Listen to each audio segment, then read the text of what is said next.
On any given day, hundreds of people live out of sight, in the dark, in a network of tunnels running below the city. Yeah, some of them struggle with drug addiction or mental health. Fox 5's Alexis Fernandez has a story of a woman finally able to get out. When I think of my life now, I'm just extremely grateful and very humble to even be sitting here at this moment.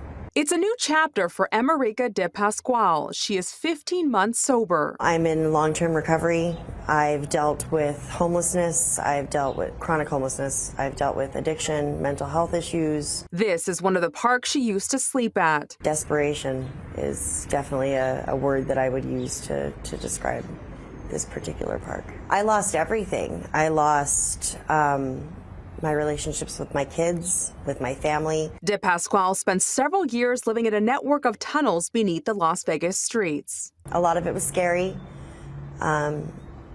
You kind of have to find your own tribe down there. She was able to get help thanks to the Shine a Light organization and the Lima diversion program run by a Nevada court. You're only ready when you're truly ready.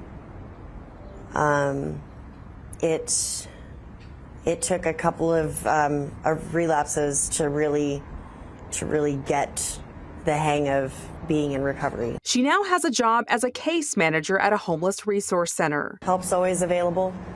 You just got to pick up the phone and call, reach out. And is working to get her life back. I'm just excited to see what the future brings because I wasn't sure if I'd ever have a future. Alexis Fernandez, Fox 5 News, local Las Vegas.